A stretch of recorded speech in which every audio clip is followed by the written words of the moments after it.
Hey guys, so welcome back to my channel. Today I'm going to be talking about wokeness because it's something I've been thinking about recently. I've been very suffocated by a lot of social justice issues and just the way that they're spoken about within the social justice space, so I wanted to talk about it. I've obviously been guilty of some of the things I will be critiquing, so take it all with a pinch of salt. But yeah, I'll start by defining what wokeness is. And Google defines it as being alert to injustice in society, so being anti-racist, advocating for gender equality and LGBTQ plus rights and stuff like that. But I also looked up the Urban Dictionary definition because I was really curious, and the Urban Dictionary defined it as being pretentious about how much you know about social issues, which pretty much actually summarizes the gist of this video. So yeah, that's sort of the definition I'm going to be working with. Let's get into it. I'm going to start with the main issue that I seem to be having with the social justice-y wokeness space, and that is the fact that it can to a certain extent be super restrictive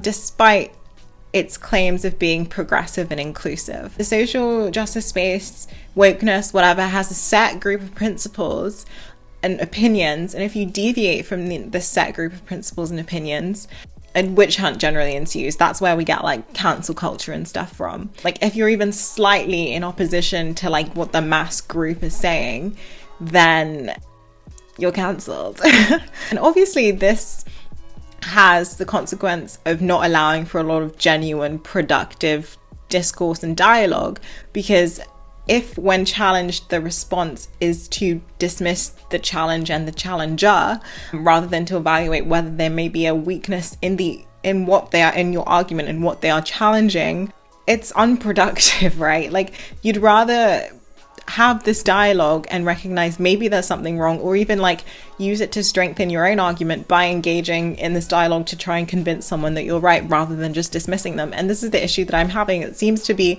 a lot of dismissal. It isn't about talking through these issues. It's about I'm right, you're wrong. There's no way of getting past that. And I also feel completely refusing to engage in a dialogue with the other side and demonizing those who do. I feel this whole thing is a product of skewed logic. Just because, for example, someone is willing to engage in a discourse with another perspective that doesn't necessarily agree with them, it doesn't mean that you yourself or the person engaging automatically agrees with it or condones it.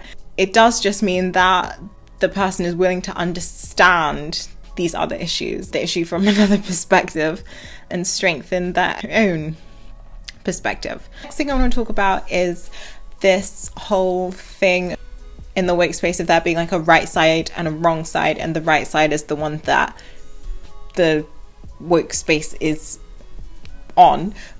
And I think that this idea is really problematic, and that's one of those words. But anyway, I do think it's problematic because it does promote a strange kind of groupthink. So even though you might agree with the general principles of the wokeness social justice community, there is a very specific way in which you're expected to deliver these opinions and to advocate for these opinions and beliefs. And if you do not do it in this way, then you may as well be the opposition. And again, this doesn't allow for the kind of diversity in thought and discourse that you need for an effective movement, pretty much. And it has the unfortunate consequence of making a lot of people in the social justice space sound exactly the same. They're just parroting each other. They're just using all of the same words over and over again.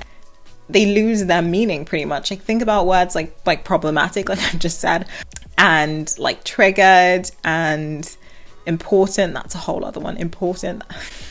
They all lose their meaning because people are just parroting them to each other and not thinking about what they actually mean. Even though people in these spaces who join these movements, social justice movements, do mean well, I imagine. And I must stress that I generally do agree with the fundamental principles that they are going for here. I just don't really agree with the delivery.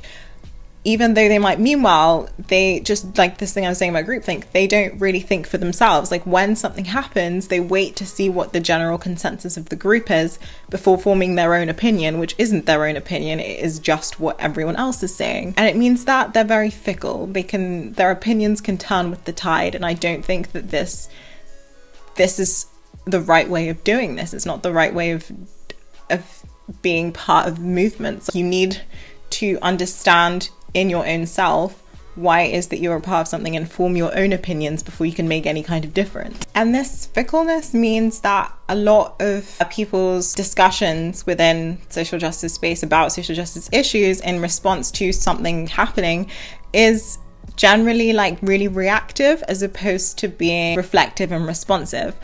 I feel like it's a really big thing to be woke. You have to be outraged all of the time, and if something happens, the immediate response is outrage. No one takes the time to sit and think about what they actually think about different factors, form like a full picture before thinking of an opinion. And I feel like the reactionary nature of the space lends to this kind of groupthink that I'm talking about, because if you haven't got time to form your own opinion, you are just going to get swept up in the wave of other people's and take that as being your own opinion when it isn't. You do need a reflective period to form an informed opinion, a kind of informed opinion that you do not get when you are just reacting to things, which I feel like a lot of this space is just reacting, and that is why it's becoming so like shallow and meaningless. For the most part, this leads to this whole thing of like a lot of people in this space say a lot and they use all of these words and they say that things are important and problematic, but they don't actually like understand a lot. Like they're just saying what everyone else is saying. And I think that means that a lot of it is about keeping up with appearances, about using the right words. And again, I feel like this causes these words to lose their meaning because again, no one actually understands what's going on and they're just being overused in the wrong context. And in terms of this whole keeping up with appearances thing, I think we can really see it in the demographic of this sort of like wokeness space.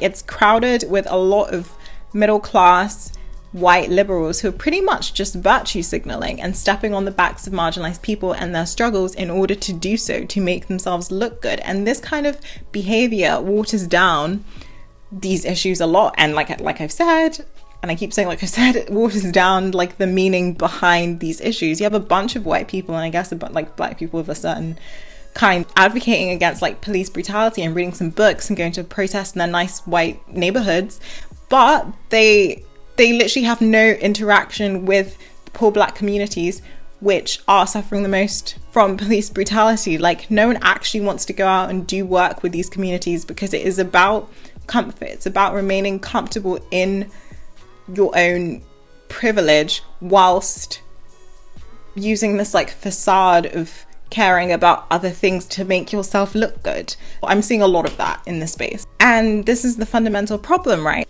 As much as all of these people want to advocate for the right thing and use the right pronouns and say the right words, they ultimately do not want to exit their comfort zone, to give up their privilege. When it comes down to it, a lot of like liberals, who are the people I'm critiquing for being in social justice for the most shallow reasons, like this is the group I'm critiquing, they don't actually want any kind of real change or revolution or whatever.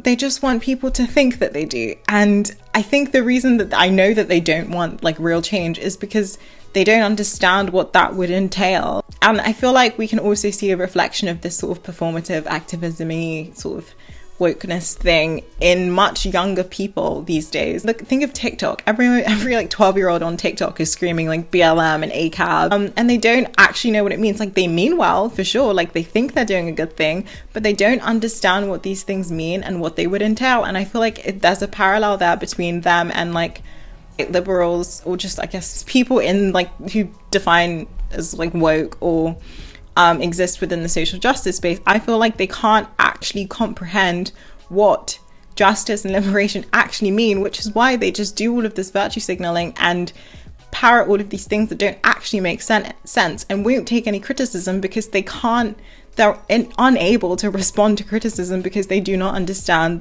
the issues that they're supposed to be advocating for. And yeah, I feel like activism generally has just become trendy and romanticized, but that's like a whole other thing.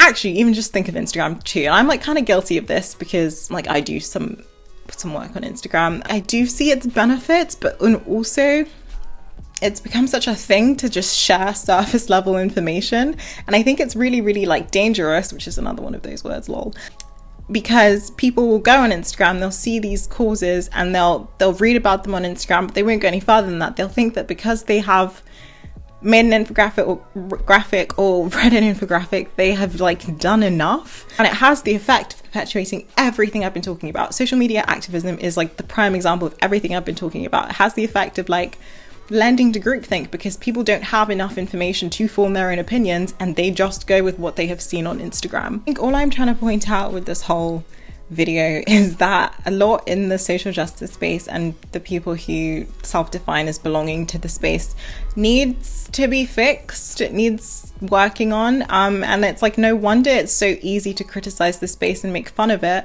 because there are so many inconsistencies and things that just don't make sense and contradict the goals of, I guess, what everyone's aiming for. I feel like the main problem here is that we prefer in the space reaction over reason. We don't think enough before we say things. We just say things. I don't think you can sustain a movement with just empty words and anger and like exclusion. You need the tools for dialogue, and the tools for dialogue involve information and kind of open-mindedness to other perspectives.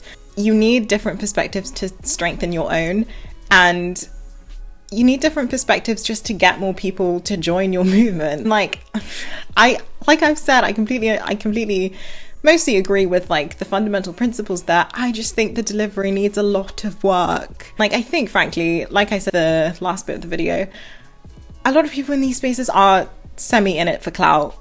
I'm just gonna say it, virtue signaling. It's why it's so shallow and easy to criticize. It's why no one actually wants to go in and do the work. You look good if you care about other people, so it's very easy to surface level care about other people. Some of these people might actually also care about these issues, but the way in which it's being carried out and delivered makes me think that they don't care about these issues enough to do the actual kind of selfless and like groundbreaking work that you really do need to do to make any kind of change. People are just talking. That's all I have to say. Thank you for watching. I hope you enjoyed the video. Just some qualms I've been having. Yeah, I don't know how this is gonna go down, but we'll see. Like, comment, subscribe, and I will see you next time. Bye.